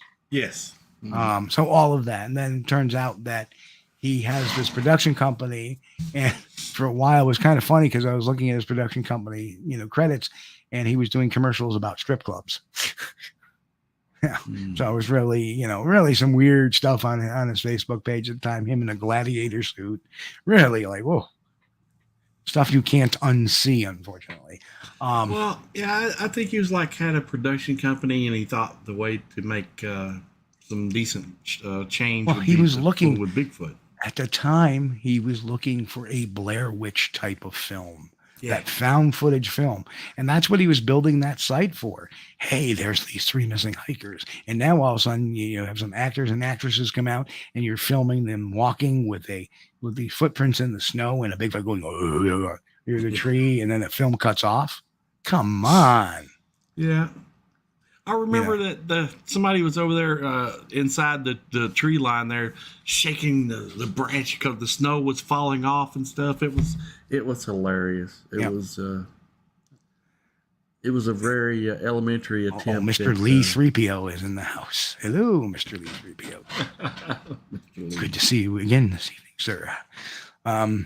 So that's the initial, and when he first came out in 2005, it was pretty easy because when my website went national January 1, 2006, it was very easy. And he was like one of the first people in the Hall of Shame. And it was based upon the Sylvanic website and the Sylvanic Video 1 and, all this other crap that went on. Very, very, very, very easy. And also the same source said that the Bigfoot running up the hill in that quick video there was actually an Edmonton firefighter that was off duty, and then he had hired to put the suit on and make a run up the hill. Oh yeah. So yeah, he had a pay-per-view thing on his website. You had to pay to see that too. Oh yeah. He was trying all kinds of ways to monetize. Yeah. To monetize what he was doing, and unfortunately, that was, and this is where we are today, where people think he's like the greatest, and I don't see it. I see somebody that's, hasn't come up with a consistent Bigfoot, has used puppetry and pictures and like the blinking Bigfoot. He didn't release that till I think 2015, 2016. But that picture had been circulating, I think, since 2013 without that. And it went into the Edmonton Sun, and that's where I got the copy from it. They put it on their website, and they put the raw picture on the website. So it came out with all the details, when it was taken, the time it was taken, all the camera settings, which the camera settings were set for a still object with good lighting, which is never really something you do when you're in a dark, think about it, you're in a dark forest where there's a lot of dark cover, you're photographing wildlife. Why would you set it on a setting that's gonna, if something moves, it's gonna be blurry? He didn't expect them to post the raw picture. He expected them to do a copy, didn't he? Had to, because a true hoaxer wouldn't have been that foolish. Yeah, we're gonna submit the trail cam photo cropped with all the information out of it, and we're only gonna post it on Facebook or YouTube. We're not going to email it to any researchers, because if I email the original picture to the researchers, they can get all that information. Yeah. So that's why, folks, if you're out there researching Bigfoot sightings, I always say take it to the next level, and that includes my audience. You're on a computer, you see something that's there. Obviously, everybody's on a computer or a phone or something because they're here watching the show. So if you see a picture, you can always send it towards me and say, hey, what do you think of this? That's fine. But what we need to do is, and I see so many of these, so-called Bigfoot organizations that claim they're into it, and some of them I have some really big doubts about. But they'll have like the entire trail cam picture, but you look, it's been altered by Facebook, and the only way you can get that picture is by Facebook. No, and the other groups don't want like secondary. You'll ask a group and say, hey, can you email me that picture? Well, I can't, or I'll send it to you on Messenger. No, I need you to email. Well, I really, you'll have, these some of these groups, send these pictures out, only on Facebook. Why? Because the metadata is gone. Yeah. So for folks out there, try to, if there's a name or something, try to track that person down, get their name, get their email address, write to them, see if they'll send you the original photo. If they send you an original photo that has been, altered, ask for the original, off the thing. And then if they're legit, they're going to send you everything. And sometimes even when they're not legit, they'll send you everything. But you can always tell the fakeries right off the shoot. Well, I don't have the original anymore. let's go back to the Bigfoot peeper. Oh, I took video of this thing for 8 minutes, but that film got destroyed in the fire. All I have are these, screen caps. What? Well, the screen caps miraculously saved the fire. Somebody must have took the screen caps and ran out the door with them. I don't know. That's right. So don't worry about the film. Just grab those screen caps. That's right. Yeah.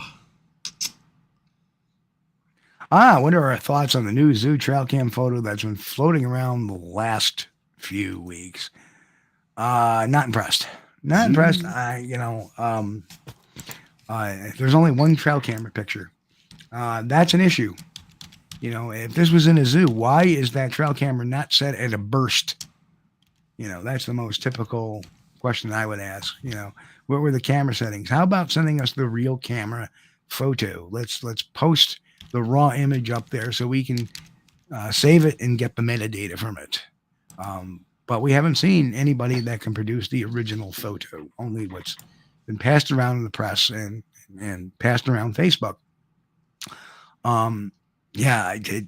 Was that on Facebook? Because it is. Okay, never mind. I never hardly ever sign into it looks like somebody, and it almost looks like the old Atoka, Oklahoma Bigfoot video where that taxidermist put that pelt on his back, and somebody took a picture of him from the back end there, and they tried to claim it was Bigfoot, and it turned out the guy was a taxidermist. Didn't want to, his wife didn't want to talk. He didn't want to talk.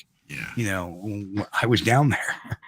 And, then people say, oh, yeah, he's a taxidermist. Well, that kind of explains where he got that pelt. So to me, it looks like somebody's in a pelt or set something up in the field or whatever. I'm not buying it just yet. Nobody's done any proper investigation on the zoo side, which you would expect. And the zoo is not taking really a big interest other than just spreading it around.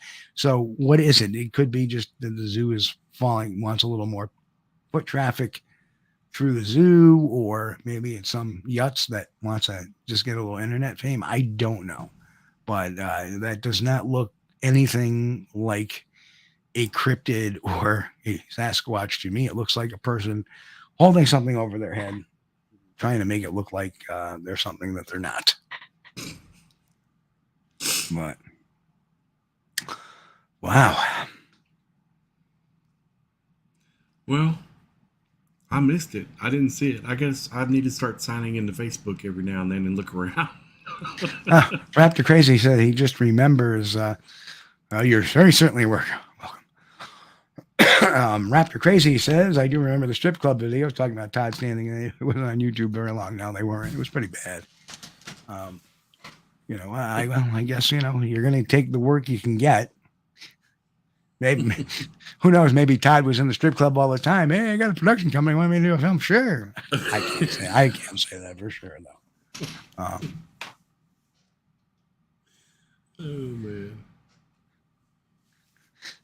We should plan a summer of 2024 Squatch Detective Beer Squatch Festival in upstate New York or Kentucky. Would not be a bad idea. We got a nice area to investigate down in Kentucky near you, Chris. Yeah. That may not be a bad idea. And that's a couple of years off. We may have to talk about that. I don't know. I'm really not making plans that far out these days. I am, because I expect to be around. Every day I wake up, I'm pleasantly surprised. No. We wouldn't bring in the money. We wouldn't ask anybody on that. No need to. I'm like one of those guys. I'm so anti-money when it comes to having people come out with me.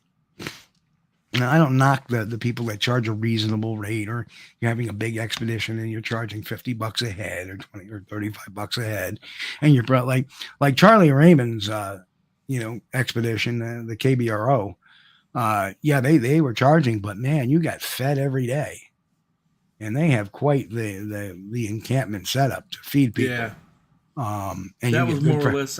I think Charlie does that to cover the costs of feeding I know everybody and stuff. It's not like we're going to do this for a living, So Yeah. There's a big difference. Yeah, and that was truly a wonderful time. The food was awesome. The people were great. And, you know, people Good were doing crowd. stuff all day, all night long. Yeah. I got to meet Taters. Got to meet Taters, got to meet Charlie, got to meet, you know, that was a great time.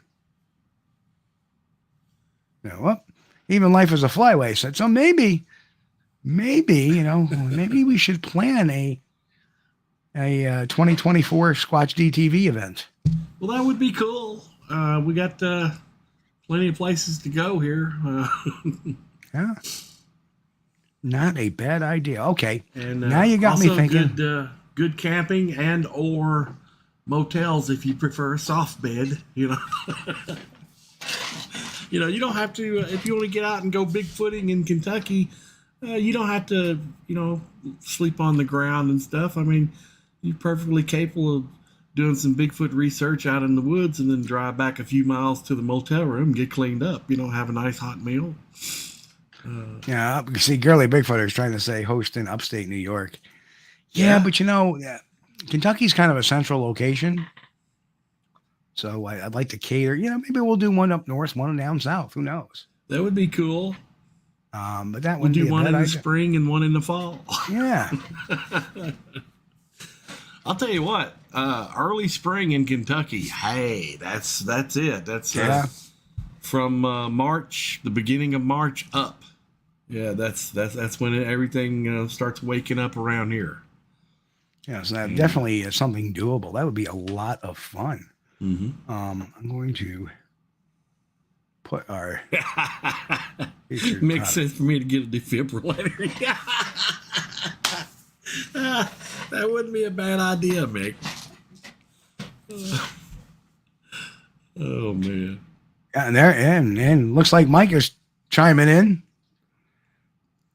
Oh yeah, I think we may have to make a 2024 just event. That would be fun. Bring your own food, bring your own gear. We'll pick the time and the place. Life is a Flyway, the South Central Kentucky. Look at the Mammoth Cave region, Cave City. Those places right about the middle to the left of the center. Yeah, if you look, it's right off of Interstate 65 runs from Louisville straight down through the middle, kind of the middle of the state.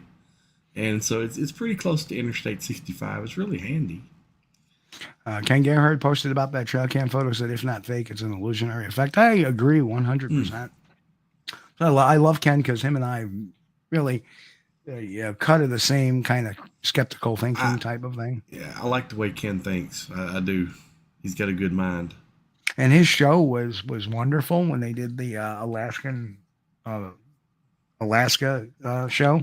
Yeah. And of course, because it was so good, they cut it off at like 4 or 5 episodes. Yeah. But you'll get, because they don't want good and they want crap. They want flash. They want bullshine. And there isn't a show out there right now that, a documentary is one thing. But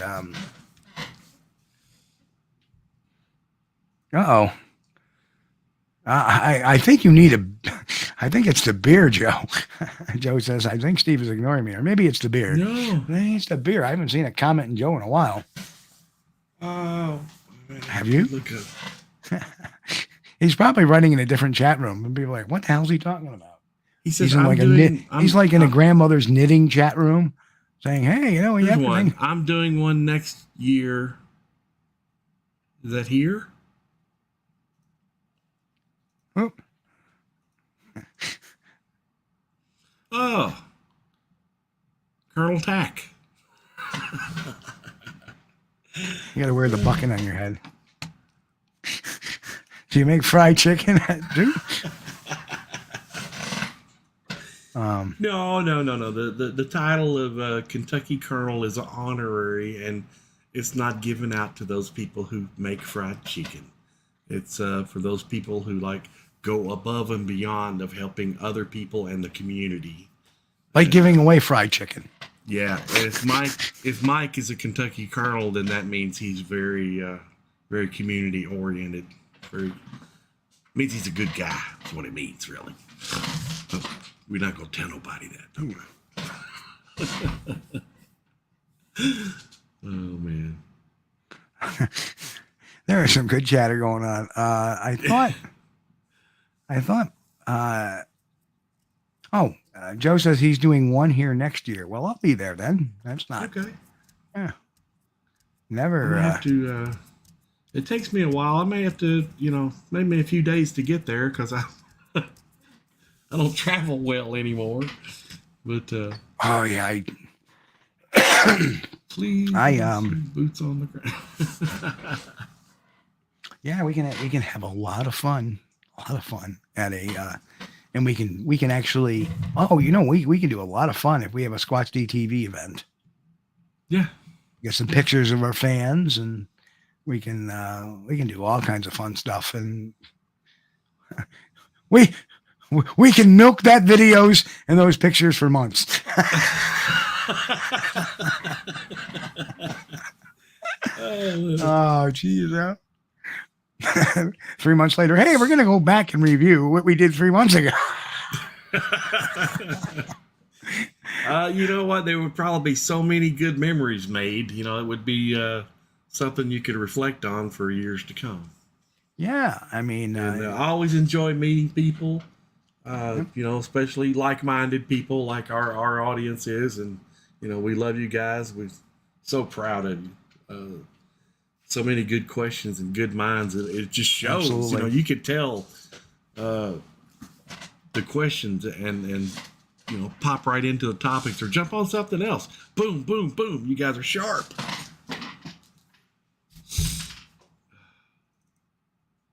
So, yep, up on the screen, that's going to go away here in a second. But, check it out. That's a cool set of deck of cards for $10. It's always fun to have. It's a good deck of cards to have at a Squatch-D TV outing. Just around, play cards. But no, at nighttime, we're sitting around looking for the big hairy guy. After the end of the day, that's when the poker chips come out, right? Yeah. Well, Chris, you know what? We just got a few minutes left before the end of the show already. It was flown by. Well, that went by fast. Yeah. Sure did. So I appreciate everybody for coming in tonight. Yes. And we enjoy spending time with you guys. We had a good sized chat room, even for I didn't, and there's a lot of time people don't know the work that it takes sometimes that I put in all the graphics that they had to put together today. And so I didn't really advertise this show too much out on social media, just on Facebook, Twitter, the usual YouTube, you would get the announcements. So, to have a crowd this size, I'm pretty happy. I really appreciate the graphics you do and the work you do on them, Steve, because, each one, there's so much detail in there. You got to really study it. And if you guys are on the podcast listening, make sure you go to the YouTube channel and check out these graphics because they are hilarious. The more you look at them, the more you're going to find. Yep. And this one up front is hilarious. It's got a Bigfoot with a shocked face and OMG, then like a poker table set down below him. It's hilarious. Yeah, I don't know where I come up with some of these. Description just don't cut it. Last week we had the Biscardi missing on the milk carton. Or not last week, a couple of weeks ago, and then last week we had the I don't know what I had Johnson doing last week. So, but it's not all about education; it's about fun too. And thank you very much. There's nothing says that education can't be fun. No, you gotta have fun, especially in this topic. Right. It's a fringe topic for most of the world, so we gotta have a little fun with it. We give our Bigfoot's character, even though but we have a serious side to ourselves, and even like a show like this today. I try to always give some of the nuggets of wisdom that I've learned over the 20 some odd years of doing this. It's kind of weird because I remember being that guy that was new, that was still learning. And now, now people come to me all the time and ask, and what do you think of this? Or what do you think of that? Or I get emails all the time, what's your opinion on this or that? So, it's humbling. It's really humbling. I'm just a guy who did this for a number of years, and I'm outspoken. I have my beliefs, and I don't mind speaking up. That's the way I was brought up. It was the way I was raised. I was also raised to be truthful and not dishonest, and keep on the straight and narrow, which is why, I'm able to be a licensed investigator in a notary public, which in the state of New York, a lot of people don't know this. If you're a notary public, you're technically an officer of the state. So you got to have a clean as a whistle type of record to be a notary in New York. And the reason being is that, and this is something that people don't know about notaries, is that I'm one of the few people that can take a deposition from a person if I swear them in, and if they lie under that oath, they can be charged criminally with perjury. So that's, so that makes it very important. Like as an investigator, when I go interview somebody and I want to put them on record and I swear them in, they have to tell me the truth, just like they would in court. Otherwise, they're going to face criminal charges if it's found out to be untruthful later on. So that's just one of the little things. So I've always enjoyed what I do, investigations.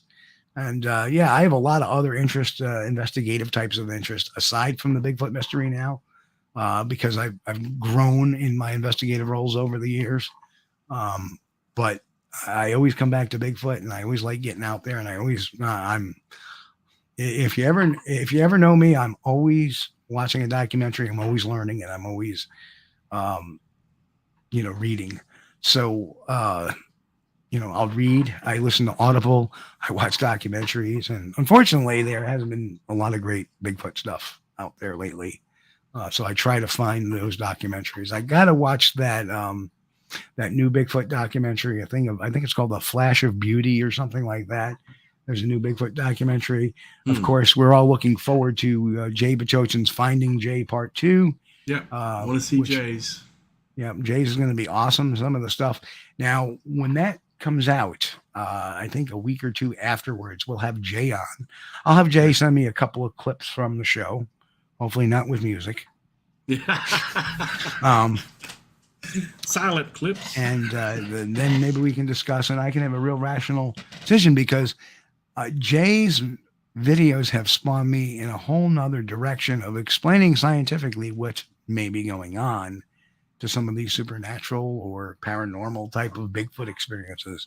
Yeah, I'm interested in some of that phenomenon he's got filmed. Yeah, too. but I haven't even spoken to you about what's rolling around in my coconut and the flash of stuff that, like when I was writing What Would Sasquatch Do, I had some realizations when I wrote, the Sasquatch playbook. I had some revelations in my mind. And in talking with Jay over a couple of days of filming for this, because I am in it, all of a sudden, these revelations even more than I explain in the film, have come out now. So fascinating stuff. And you want to talk about an interesting tie-in? I think I've got it. I think I may have a good working hypothesis. So anyway, folks, Chris, you want to do your thing and we'll get out of here. Well, I just want to thank everybody for joining us tonight. We've got the greatest audience in Bigfoot shows, and we love you guys. We appreciate you. Tickled to have you every week. If it's the first time you're watching the show on YouTube, hey, hit us a like, give us a subscribe. It helps us get found in the search algorithm. We appreciate absolutely. you. And remember to share. Sharing is caring. If you like this video, if you like what you're seeing, share it. I don't care if you put it on Facebook. Hey, check this video out. Watch it. This guy's the bomb diggity. These guys are the bomb diggities. I don't care. Sharing it will get it out there and get us new audience members and create that like-mindedness and this good collective thought processes we've had over the last few years here on YouTube, which, Chris, July 19th will be 3 years on YouTube. Can you believe how quick that's been? Well, it seems like just yesterday we switched over to YouTube. It sure does. So anyway, folks, on behalf of everybody here at Squatch-D TV, I want to wish everybody a happy and healthy week. Keep safe, keep healthy, keep having fun, and most of all, keep on squatching. God bless. We'll catch you all here next week, 9 p.m. Eastern, Sunday night. Thanks for being here. We love you all. Hey folks, you've been watching Squatch-D TV. Join us each week, Sunday night at 9 p.m. Eastern for the latest on the Bigfoot mystery. As always, we thank you for being our loyal viewers and encourage all to subscribe to our YouTube page at youtube.com/Steve Kulls. As always, have a great week. Stay safe. God bless and keep on squatching.